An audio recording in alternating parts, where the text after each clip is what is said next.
Welcome back to Living History, the show where we yank the past into the present and sit down with the historical figures who made it.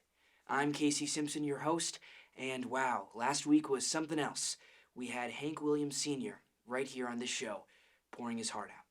He practically looked at me and said that every note he sang was a piece of his soul trying to claw its way out. Gives me chills.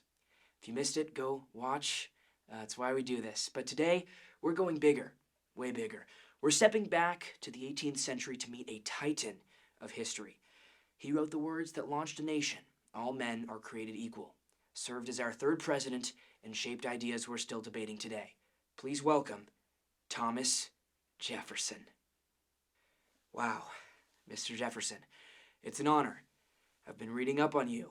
Monticello, the Declaration, your library, and I'm kind of starstruck talking to you right now. What's it like walking in here knowing your words still echo in 2025?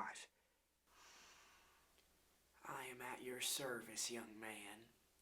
To know my writings endure is humbling, though I suspect they've been twisted a fair bit by time. I've faced assemblies and mobs. I'll wager I can weather your curiosity. Let's start light. Let's talk about Monticello. I heard you designed it yourself.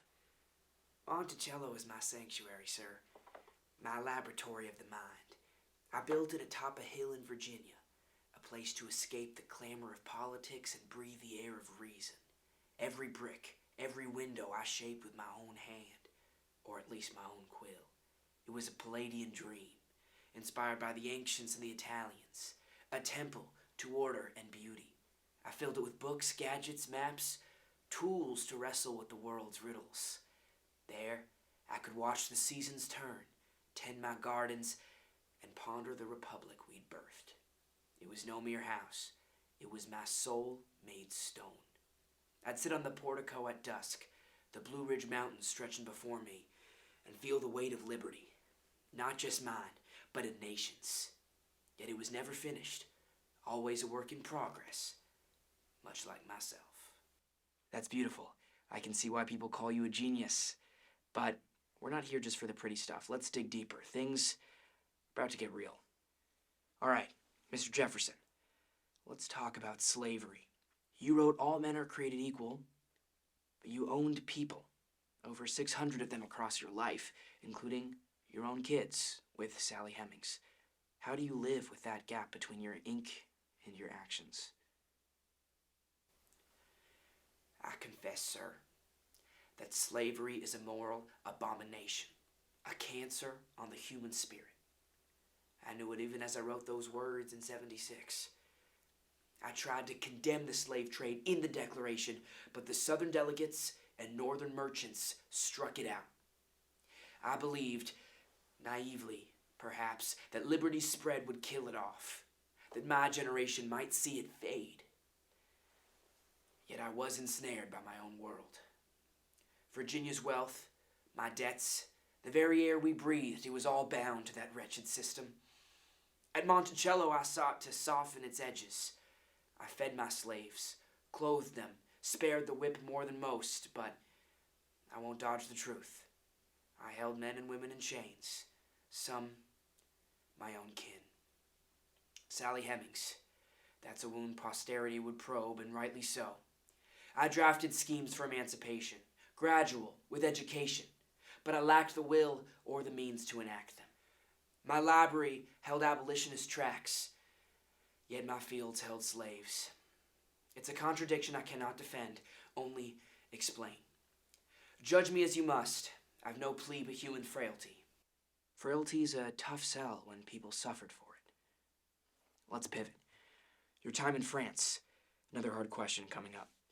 You were there when the revolution erupted, and you backed it hard. You wrote, in fact, that you'd rather see half the earth die than that revolution fail. That's dark, especially for something that ended so bloody. What drove you to cheer for the French Revolution that created such a power vacuum it led to Napoleon becoming an emperor figure, as we interviewed a few weeks ago? The French Revolution was a firestorm of justice, sir. A people rising against centuries of chains. I was in Paris, yes, saw the Bastille fall, heard the crowds roar. It echoed our own fight, but fiercer, for their tyrants were older, crueler. Kings and nobles had bled France dry. I saw peasants so starved that they ate grass. When I wrote I'd see half the earth perish, I meant this. Liberty's price is steep, but tyranny's is steeper. The terror, the guillotines, I mourned it. I wrote Lafayette begging moderation, but the tide had turned wild. Yet I couldn't renounce the cause. To topple a throne, to give men a voice. Our revolution cost blood. France's cost rivers of it. I'd dine with philosophers one night, then hear of heads rolling the next. It shook me, but I held fast. Why? Because I'd rather die free than live a slave to a crown. That half the earth line was no jest. It was faith in a world reborn, however brutal the birth. Faith's one thing, but that sounds like an obsession. Some people today view that revolution as the origin of the radical left. A lot of Marxists would later idolize it. Now, some would accuse you of being almost a proto-leftist in terms of your dreams of tearing everything down, everything to do with tradition or the French monarchy. In fact, the French Revolution is from where we get the terms right and left, and you clearly sat very far on the left side. Marxist, you say? I know no such sect, but I'll meet the accusation. I was no destroyer, no leveler of all order. My gospel was liberty, man's right to his labor, his land, his mind. The French Revolution sought to smash feudal lords, not to chain men anew. I backed it as a Republican, a farmer's son who loathed inherited pomp. Property, I cherished it. Monticello was mine by sweat and title. Industry, I patented plows, not burned factories. If leftist means trusting the yeoman over the king, the plowman over the peer, then I'm guilty. But I dreaded mobs as much as monarchs. Watched Paris spiral and feared for its soul. I once told Adams I'd rather our revolution than theirs, for ours kept its head. My radicalism was this. Government must kneel to the people, not the reverse. Call me what you will, my roots were in Virginia soil, not some red flag shadow. Okay, but you didn't stop at tweaking government. You wanted to rewrite it completely. In fact, you wrote in a letter that you would support the United States writing a new constitution every 20 years. Were you serious? That sounds like you craved constant upheaval. Dead serious, sir. Though it's a notion more poetic than practical. I wrote Madison in '89, the earth belongs to the living. Why should my grandsons, or you for that matter, be shackled by a dusty charter I helped pen? A constitution's a machine for freedom. If it rusts, scrap it. Every 20 years a new generation rises, let them forge their own compact. I saw the Articles of Confederation choke us. We swapped them for something better. Why not again? I didn't want anarchy. God forbid. I meant a deliberate reckoning, gathering the wise to a debate, to renew the promises of the past. In my day, I watched Federalists twist our Constitution into a king's cloak.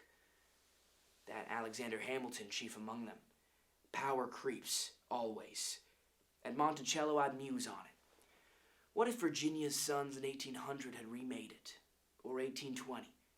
We'd have wrestled slavery sooner, perhaps. Stability's a virtue, but stagnation's a curse. Let each age ask, does this serve us? That's not chaos.